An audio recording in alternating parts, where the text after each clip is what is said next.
السلام علیکم ورحمۃ اللہ وبرکاتہ۔ اعوذ باللہ من الشیطان الرجیم، بسم اللہ الرحمن الرحیم۔ قال اللہ تعالی فی سورۃ الاحزاب ان اللہ وملائکتہ یصلون علی النبی یا ایھا الذین آمنوا صلوا علیہ وسلموا تسلیما۔ صدق اللہ العظیم۔ عن ابی ہریرہ رضی اللہ تعالی عنہ قال قال رسول اللہ صلی اللہ علیہ وسلم من صلی علی واحدۃ صلی اللہ علیہ عشرا، رواہ مسلم۔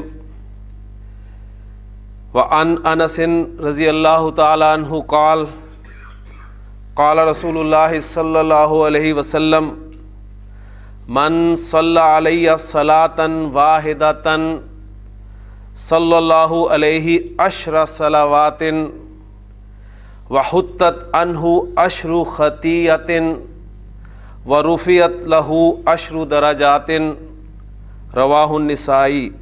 وعن ابن مسعود رضی اللہ تعالی عنہ قال قال رسول اللہ صلی اللہ علیہ وسلم اولی الناس بی یوم القیامۃ اکثرہم علی صلاۃ، رواہ الترمذی۔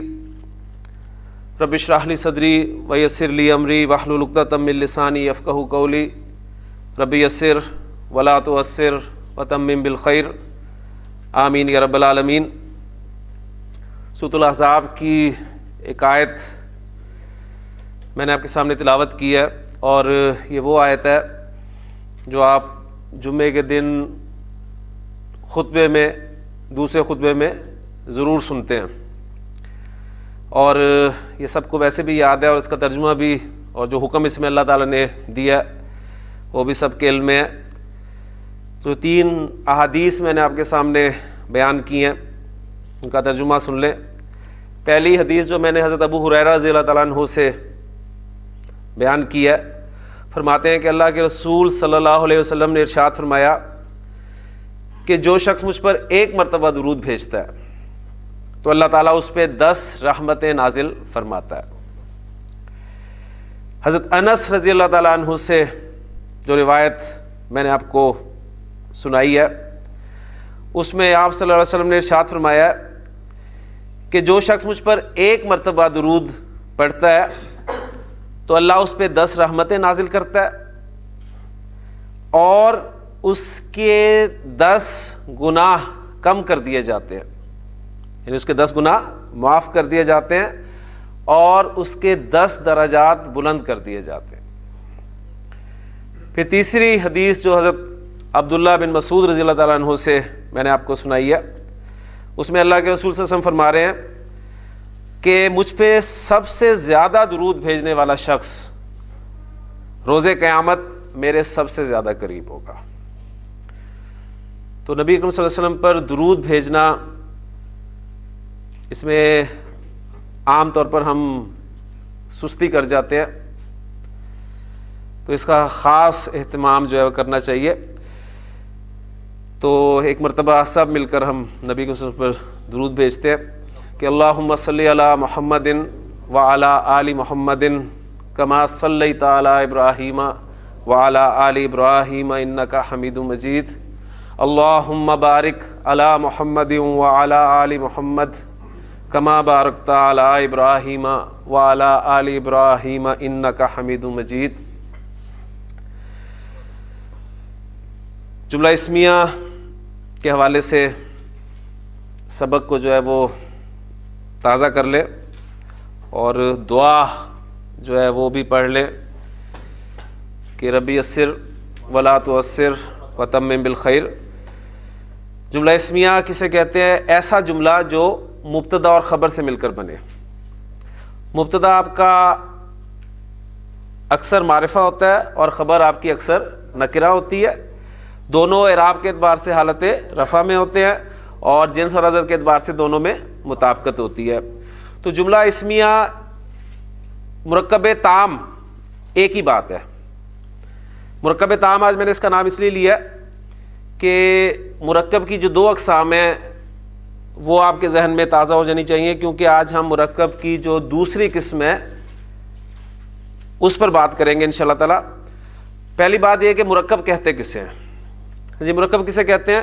الفاظ کا مجموعہ مرکب کہلاتا ہے، اور مرکب کی دو اقسام ہیں، مرکب ناقص اور مرکب تام۔ مرکب تام جملہ الفاظ کا ایسا مجموعہ ہے جس میں بات پوری ہو جائے، اور الحمدللہ جملہ ہم پڑھ چکے ہیں، اس کو میں نے ریوائز آپ کے سامنے کر دیا۔ مرکب کی دوسری قسم مرکب ناقص، الفاظ کا مجموعہ ہے لیکن بات پوری نہیں ہو رہی۔ تو آج ہم مختلف مرکبات ناقصہ جو ہیں وہ شروع کریں گے، اور اس میں پہلا مرکب ناقص ہم انشاءاللہ تعالی ابھی بس اللہ کی توفیق سے شروع کرنے والے ہیں۔ یہ مرکب ناقص کس قسم کا مرکب ناقص ہے؟ ایگزامپل میں اردو سے شروع کرتا ہوں، آپ کے سامنے بورڈ پہ لکھتا ہوں، تو انشاءاللہ تعالی آپ اس پہ غور کر کے کچھ نہ کچھ اس کے بارے میں بتائیں گے، اور پھر انشاءاللہ تعالی ہم اس کو تفصیل سے پڑھیں گے، اس کو بنانے کا طریقہ عربی زبان میں کیا ہے، اور پھر بے شمار مرکب ناقص ایک جو قسم ہم پڑھنے لگے ہیں آج وہ آپ بنائیں گے، اور پھر ان مرکبات کا استعمال ہم جملے میں انشاءاللہ تعالی کریں گے۔ ایک ایگزامپل مرکب ناقص کی میں آپ کے سامنے لکھ رہا ہوں، اور وہ ہے نیک لڑکا۔ آپ دیکھ رہے ہیں کہ دو الفاظ کا مجموعہ ہے، مرکب ہے، اور مرکب ناقص میں ایسے کہہ رہا ہوں، تام نہیں کہہ رہا۔ تام اس لیے نہیں کہہ رہا کہ بات پوری نہیں ہو رہی، جملہ نہیں بن رہا، ٹھیک ہے۔ مرکب ناقص ہے، ذرا غور کریں کس قسم کا مرکب ناقص ہے۔ دو الفاظ استعمال ہوئے ہیں، ایک نیک اسم اور ایک لڑکا، اس میں دو اسماء کا مجموعہ ہے یہ، ٹھیک ہے۔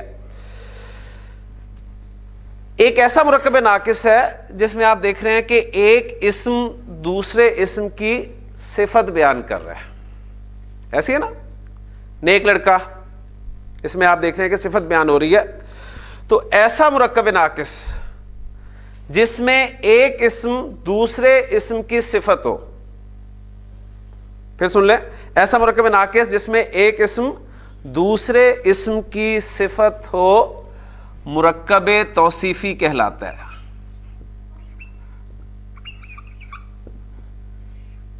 ایسا مرکب ناقص جس میں ایک اسم دوسرے اسم کی صفت ہو، ٹھیک ہو گیا۔ اب بے شمار مرکبات آپ کے ذہن میں آگے ہوں گے، جیسے یہ نیک لڑکا ایک ایگزامپل، لمبا لڑکا، ٹھیک، چھوٹی بچی، جی کام چور لڑکا، ہاں جی، اور کالا قلم، یہ بھی مرکب توصیفی ہے، کیونکہ کلرز کل بات ہوئی تھی تفصیل سے کہ یہ بھی ایڈجیکٹیوز ہیں آپ کے۔ مہنگا بیگ، خوبصورت گھڑی، سفید انڈا، سیاہ گاڑی، اچھا طالب علم۔ تو یہ سارے مرکبات توصیفی ہیں جو میں نے آپ کے سامنے بولے ہیں۔ اب ذرا مزید اس پہ غور کریں، جو پہلا اسم آپ کو نظر آ رہا ہے وہ ہے صفت، ٹھیک ہو گیا، نیک اس میں صفت ہے، اور جس اسم کی صفت بیان کی جائے، جیسے کہ اس میں لڑکا ہے، اس کو ہم کہیں گے موصوف۔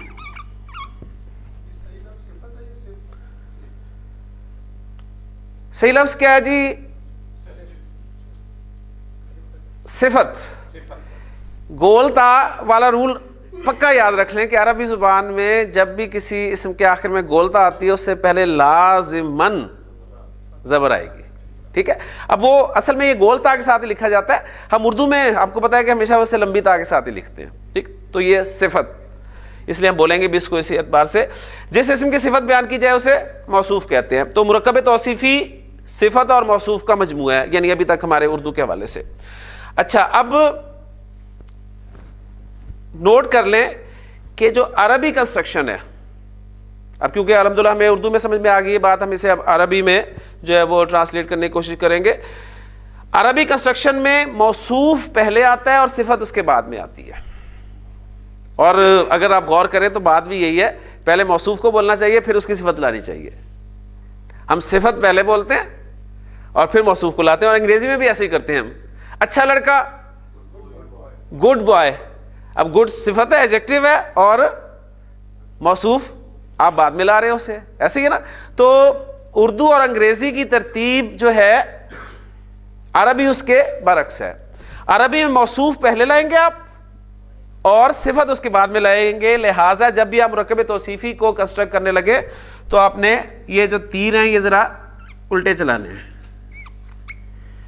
موصوف پہلے آئے گا اور صفت اس کے بعد میں آئے گی. ٹھیک ہو گیا. اب فارمولہ بہت آسان ہے, سب سے آسان مرکب ناقص جو ہے وہ آپ کا مرکب توصیفی ہی ہے. فارمولہ یہ ہے کہ صفت اسم کے چاروں پہلو اعراب, جنس, عدد, وسعت, صفت اسم کے چاروں پہلوؤں کے اعتبار سے موصوف کو فالو کرتی ہے. اگر آپ کا موصوف مذکر ہے تو صفت بھی مذکر آئے گی, اگر موصوف مؤنث صفت بھی مؤنث, جنس کور ہوگی. عدد موصوف واحد صفت بھی واحد, موصوف مثنیٰ صفت بھی مثنیٰ, موصوف جمع صفت بھی جمع, عدد کور ہو گیا. موصوف معرفہ صفت بھی معرفہ, موصوف نکرہ صفت بھی نکرہ, وسعت کور ہوگی. موصوف آپ کا حالت رفع میں تو صفت بھی حالت رفع میں, موصوف حالت نصب میں چلا گیا تو صفت بھی حالت نصب میں چلی جائے گی, موصوف جر میں چلا گیا تو صفت بھی حالت جر میں چلی جائے گی. اصل موصوف ہے, اصل موصوف ہے, صفت اس کے پیچھے پیچھے لگی ہوئی ہے. جو موصوف ہوگا صفت اس کو فالو کرے گی. کلیئر ہو گیا. تو اب یہ نیک لڑکا میں کنسٹرکٹ کرنے لگا ہوں آپ کے سامنے. لڑکے کی عربی کیا ہوتی ہے جی؟ ولد. ٹھیک ہے, اور کنسٹرکشن ہم حالت رفع میں ہی بنا رہے ہیں پہلے. تو ولدن. اچھا اب کنسٹرکشن دو طرح کی میں آپ کے سامنے لاؤں گا. ایک کنسٹرکشن میں لاؤں گا معرفہ کنسٹرکشن اور ایک نکرہ کنسٹرکشن. ٹھیک ہے, تاکہ آپ کو کوئی کنفیوژن بھی نہ رہے. اس وقت میں موصوف کو نکرہ لا رہا ہوں, نکرہ لا رہا ہوں. ٹھیک ہے, تو اس کے لیے میں ذرا اس کے ساتھ ایک کا لفظ استعمال کر دیتا ہوں تاکہ ایک نیک لڑکا, یعنی کوئی نیک لڑکا, مراد یہی ہے. لڑکا موصوف آپ کا نکرہ ہے, اس لیے میں نے ایک لفظ اس کے ساتھ ایڈ کر لیا. تو ولدن. اب یہ موصوف ہے, اس کا ذرا جائزہ لے لیں. موصوف مذکر ہے, ٹھیک ہے, لہٰذا صفت بھی آپ مذکر لائیں گے. موصوف واحد ہے, صفت بھی واحد لائیں گے. موصوف نکرہ ہے, صفت بھی نکرہ لائیں گے. اور موصوف حالت رفع میں ہے تو صفت بھی حالت رفع میں لائیں گے. تو نیک کی عربی کیا ہوتی ہے؟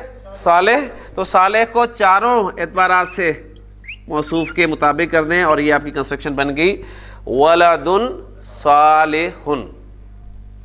ولدن صالحن, ایک نیک لڑکا, کوئی نیک لڑکا. ٹھیک ہو گیا. ولدن صالحن. کلیئر ہوگی جی بات. اب دیکھیں اسی کنسٹرکشن کو اگر میں معرفہ بناؤں تو موصوف کو میں معرفہ کر دیتا ہوں الولد, اور صفت بھی ظاہر بات ہے اب معرفہ ہو جائے گی, وہ ہو جائے گی الصالح. اب یہ الصالح کا حمزہ کون سا حمزہ ہے؟ حمزۃ الوصل. یہ میں آج آپ کو یاد کرا رہا ہوں دوبارہ. الف لام میں جو حمزہ ہوتا ہے وہ کون سا ہوتا ہے؟ حمزۃ الوصل. اور حمزۃ الوصل وہ حمزہ ہوتا ہے جسے جب آپ پیچھے سے ملا کر پڑھتے ہیں تو الف کی صورت میں لکھا رہ جاتا ہے, پڑھنے میں نہیں آتا.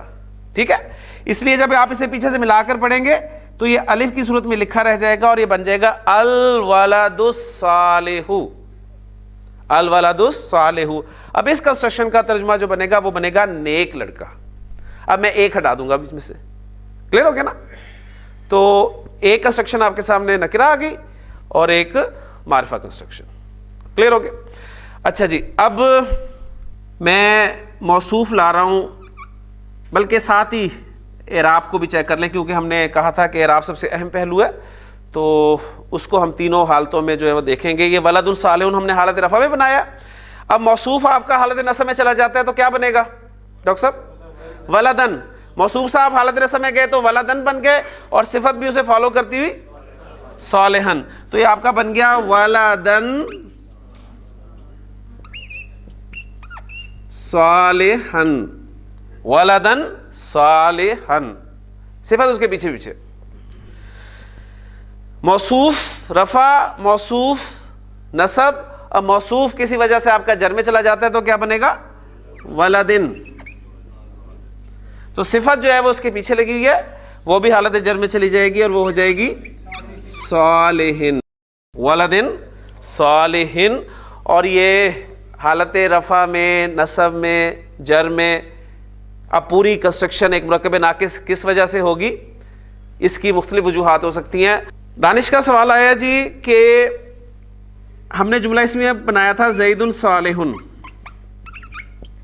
وہ کہہ رہے ہیں جی اس میں اور ولد صالح میں مجھے تو کوئی فرق خاص نظر نہیں آ رہا کیونکہ دونوں ایک جیسی لگ رہی ہیں کنسٹرکشنز. ایسے ہی ہے نا؟ اب فرق ہے، کیا فرق ہے آپ کا؟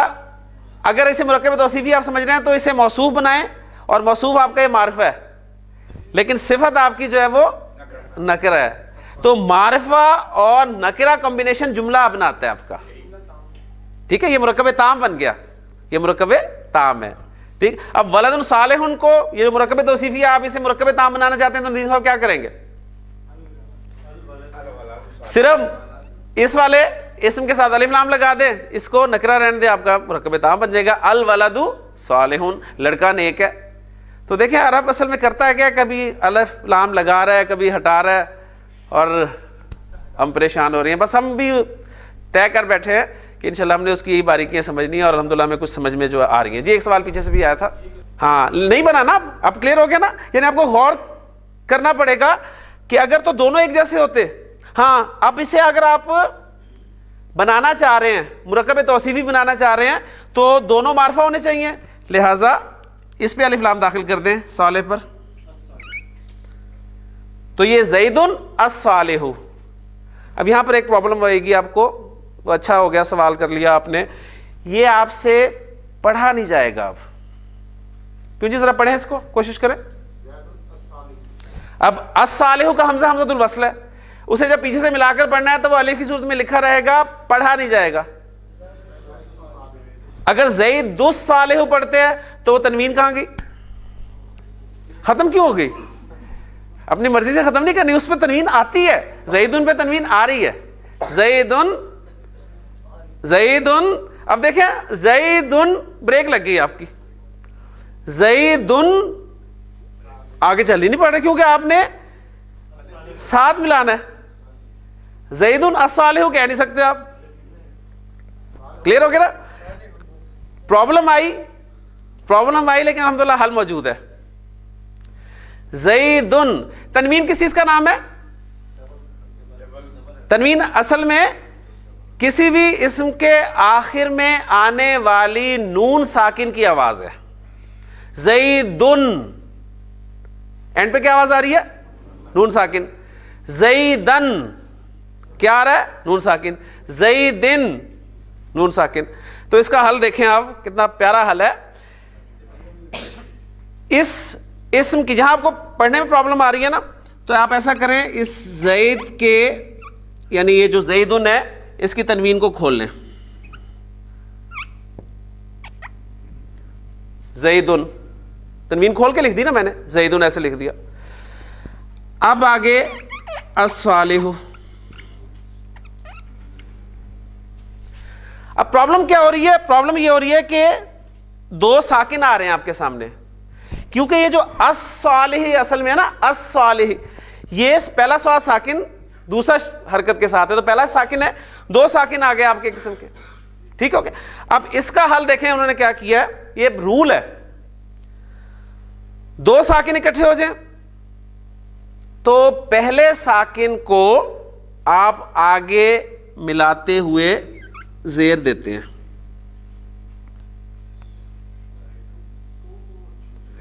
زیدن الصالح، زیدن الصالح. کیونکہ دیکھیں پرابلم تھی زیدن، بریک لگ گئی. اگر یہاں پر ابراہیم ہوتا نا تو کوئی مسئلہ نہیں تھا، ابراہیم الصالح وہاں مسئلہ نہیں تھا کیونکہ ابراہیم پہ ایک ہی حرکت تھی. ٹھیک ہو گیا نا؟ یہاں پہ تنوین آ گئی، اور ایسا آپ قرآن مجید میں بہت جگہ پہ دیکھتے ہیں، چھوٹا سا نون لکھا ہوتا ہے، اور چھوٹا سا، یہ میں نے بڑا سا لکھ دیا نا، یہ بڑا سا نہیں ہوتا، یہ چھوٹا سا لکھتے ہیں اوپر تاکہ آپ کو پتہ چلے. اور اس کو نون نون قطنی کہتے ہیں، ٹھیک ہے، نون قطنی. اور آپ دیکھیں کہ جو سعودیہ کے مصحف ہیں اس میں آپ کو یہ نون لکھا ہوا نظر نہیں آئے گا. عرب اپنی زبان کے بل پر اس کو پڑھتا ہے، یہ ہمارے ہاں آپ کو یہ نون قطنی ملتا ہے. تو بہرحال زید الصالح. آپ دیکھیں قل هو اللہ احد، اللہ الصمد، الگ الگ آپ نے آیتیں پڑھی. اب آپ اگر ان کو ملا کر پڑھنا چاہتے ہیں تو آپ ایسے پڑھیں گے قل هو اللہ احد اللہ الصمد. یہ جو آپ دعا پڑھتے ہیں اذان کے بعد کی دعا، ذرا ان الفاظ پہ غور کریں. اللہم رب ہذہ الدعوۃ التامہ والصلاۃ القائمہ آتی محمدا الوسیلۃ والفضیلہ. ٹھیک. یا پھر ایک درود آپ کو لکھا ہوا ملتا ہے اکثر مساجد میں کہ جمعے کے دن عصر کے بعد اگر اس کو 80 مرتبہ پڑھا جائے تو 80 سال کے گناہ، کچھ ایسی عبارت ہوتی ہے. تو اس میں بھی اگر آپ غور کریں، اس کے ٹیکسٹ پر غور کریں، اللہم صلی علی محمد النبی الامی، تو یہ آپ کو بہت ملے گا. تو آج یہ سوال کی بنا پہ ساری ہماری مرکب توصیفی سے بہرحال ہم ہٹ گئے تھوڑا سا، لیکن ایک اہم پوائنٹ جو ہے آپ کے سامنے آ گیا. تو ایسا پرابلم ہو جب بھی دو ساکن آ جائیں تو پہلے ساکن کو زیر دے کے آگے ملایا جاتا ہے، عام قاعدہ یہ ہے. اس کے علاوہ بھی اور اصول ہیں، وہ انشاءاللہ تعالیٰ جب جو آپ آگے جائیں گے آپ کو سارے سوالوں کے جواب انشاءاللہ تعالیٰ ملیں گے. لیں جی، موصوف کو میں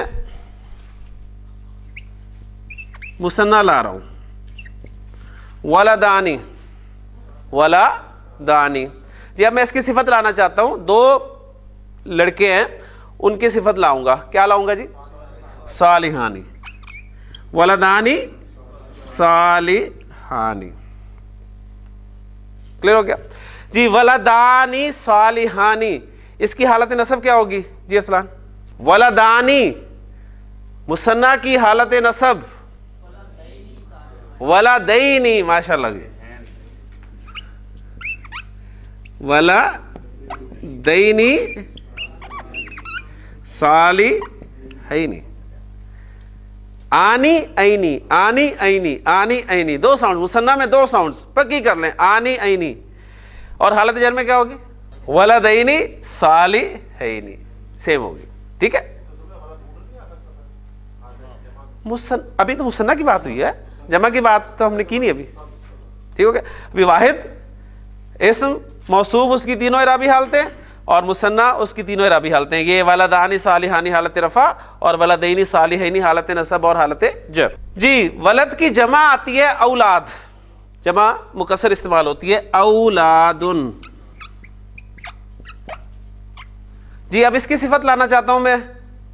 جی کیا لاؤں گا؟ اولادن. ہاں جی، نیک. نیک کی صفت سب کی نیک ہے، لڑکے بھی نیک ہوتے ہیں، ایسی کوئی پریشانی والی بات نہیں ہے. صالحون، اولادن صالحون. کیونکہ سب کلیئر ہو گیا. تو ولد صالحن، ولدانی صالحانی، اولاد صالحون. ہاں جی، اولاد صالحون حالت نصب ندیم صاحب اولادن، کیونکہ جمع مکسر کا اعراب واحد اسم کی طرح آپ نے ٹریٹ کرنا ہے. اولادن صالحین. اور حالت جر میں سیم ہوگا، یہ سیم ہوگا لیکن اولاد یہ ہوگا، چینج کرے گا، اولادن صالحین، اولادن صالحین. جی ولد کی مؤنث کیا ہوتی ہے؟ بنت. اب میرا موصوف جو ہے مؤنث ہو گیا، صفت کیا لاؤں گا میں؟ مؤنث. صالحۃن، بنتن صالحۃن. کلیئر ہو گیا؟ بنتن کا مثنیٰ جی عرفان صاحب بنتانی، بنتانی. جی اور صفت کیا آئے گی؟ صالحتانی. ماشاءاللہ. جی بنتن کی جمع بناتن، بناتن. اور صفت کیا آئے گی؟ صالحاتن، بناتن صالحاتن. تو یہ آپ کہیں کہ واحد مثنیٰ جمع مذکر مؤنث اور نکرہ معرفہ، معرفہ الف لام سب پہ داخل کر دیں، معرفہ کنسٹرکشن بن جائے گی. جی میں موصوف دے رہا ہوں آپ کو، القرآن، القرآن موصوف، اس کی میں صفت لانا چاہتا ہوں عظیم. کیا صفت آئے گی؟ القرآن العظیم.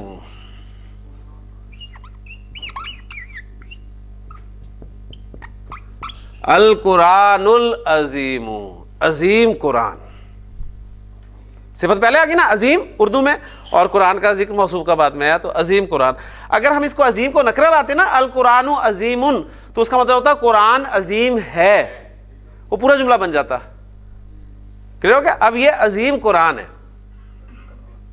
کلیئر ہو گیا؟ قرآن کی میں صفت لانا چاہتا ہوں مجید، بزرگی والا. کیا ہوگا عرفان؟ ہاں جی، پورا کنسٹرکشن کیا بنے گی؟ القرآن المجید، اور ملا کر پڑھیں گے القرآن المجید. ہاں جی، آپ کا یہ القرآن جو ہے موصوف ڈاکٹر صاحب کسی وجہ سے حالت جر میں چلا جاتا ہے، تو حالت جر میں کیا ہوگا؟ یہ القرآن المجیدی، القرآن المجیدی، قاف والقرآن المجیدی. آپ کی سورہ قاف جو شروع ہو رہی ہے اس میں قاف کے بعد والقرآن المجیدی. کلیئر ہو گیا؟ تو پہلے ہم ایک ایک اسم کو دیکھ رہے تھے حالت رفع میں، نصب میں، جر میں. اب ایک پورا کا پورا مرکب ہمیں حالت رفع میں، نصب میں اور جر میں جو ہے نظر آئے گا انشاءاللہ تعالی. ٹھیک ہے؟ اور اگر قرآن کی صفت میں لانا چاہوں حکمت والا، تو کیا ہوگی صفت؟ بتائیں شابش. القرآن الحکیم، القرآن الحکیم، حکمت والا قرآن. اور اب آپ کا القرآن اگر کسی وجہ سے حالت جر میں چلا جاتا ہے تو کیا ہوگا دانش؟ القرآن الحکیمی. تو سورہ یاسین شروع کے الفاظ پڑھیں، یاسین والقرآن الحکیمی. تو پورا مرکب توصیفی آپ کا حالت جر میں ہے. کیوں ہے؟ ابھی حالت جر میں جانے کی ہمیں وجہ نہیں پتہ چلی، لیکن آپ کو اندازہ ہو رہا ہوگا یہ جو پیچھے واو آ رہا ہے نا دونوں جگہ پہ، قاف والقرآن المجید اور یاسین والقرآن، یہ واو کا کوئی چکر ہے، اس واو کس کیا ہے. تو انشاءاللہ آگے جائیں گے تو آپ کو پتہ چلے گا کہ واقعی یہ واو کا ہی کمال ہے. الصراط، راستہ. اب راستے کی میں صفت لانا، سیدھا. سیدھا ہوتا ہے مستقیم، تو کیا کنسٹرکشن ہوگی؟ الگ الگ بولے، الگ بولے. الصراط میں نے لکھ دیا، اب صفت لائیں المستقیم. اس طرح پکا ہوگا آپ کا کنسپٹ انشاءاللہ. المستقیم، تو یہ بن گیا الصراط المستقیم، سیدھا راستہ. سیدھا پہلے آگے صفت اور راستہ موصوف بعد میں، لیکن عربی میں دیکھیں راستہ پہلے، موصوف پہلے، صفت اس کے بعد میں. جی ارسلان، اگر آپ کا الصراط موصوف جو ہے وہ کسی وجہ سے نصب میں چلا جاتا ہے تو کنسٹرکشن کیا بنے گی؟ نصب میں واحد اسم جو ہے نا اس کا اعراب آپ حرکت سے شو کریں بے فکر ہو کے. واحد اسم کا اعراب آپ پیش، زبر اور زیر بے فکر ہو کے کریں. لیکن جب مثنیٰ کی بات آئے تو ساؤنڈز آنی اور عینی. جمع سالم کی بات آئے تو مذکر ہو تو اونا اینا، اور مؤنث ہو تو آتن اور آتن، اور اگر جمع مکسر ہو تو بھی بے فکر ہو کے پیش، زبر اور زیر سے شو کریں. تین چار باتیں ہیں، یقین کریں. ہاں جی، الصراط اور المستقیم، تو کیا بن گیا؟ الصراط المستقیم. تو سورۃ الفاتحہ میں آپ اللہ سے کیا مانگتے ہیں؟ اہدنا الصراط المستقیم.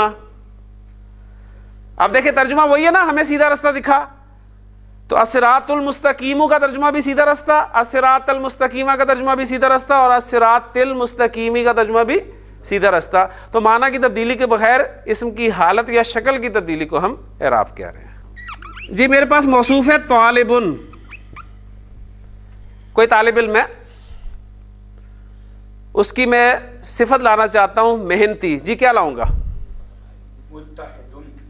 مجتہدن, طالب مجتہدن, ایک محنتی طالب علم, ایک محنتی طالب علم. کلیئر ہو گیا؟ جی موصوف ہے میرا رجل, ایک آدمی, رجلن, اس کی میں صفت لانا چاہ رہا ہوں دانش سچا, رجلن صادقن, ایک سچا آدمی. اگر میں اس آدمی کی صفت لانا چاہوں جھوٹا تو کیا لاؤں گا ارسلان؟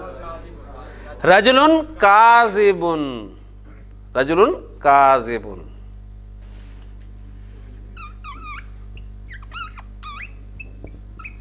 ساعتن کہتے ہیں عربی زبان میں گھڑی کو, ایک گھڑی, کوئی گھڑی, ساعتن.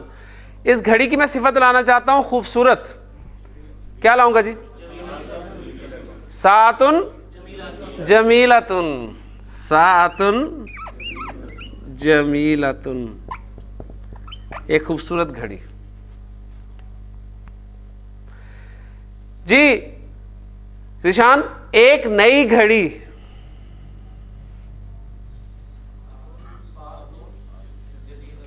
ساعتن جدیدتن, ایک نئی گھڑی. حبیب صاحب ایک نئی گاڑی, ماشاءاللہ, سیارتن جدیدتن, ایک نئی گاڑی. قلب, قلب کسے کہتے ہیں؟ دل کو. دل, میں کہنا چاہتا ہوں ایک مطمئن دل, جی قلبن مطمئن, قلب مطمئن, ایک مطمئن دل. ٹھیک ہو گیا؟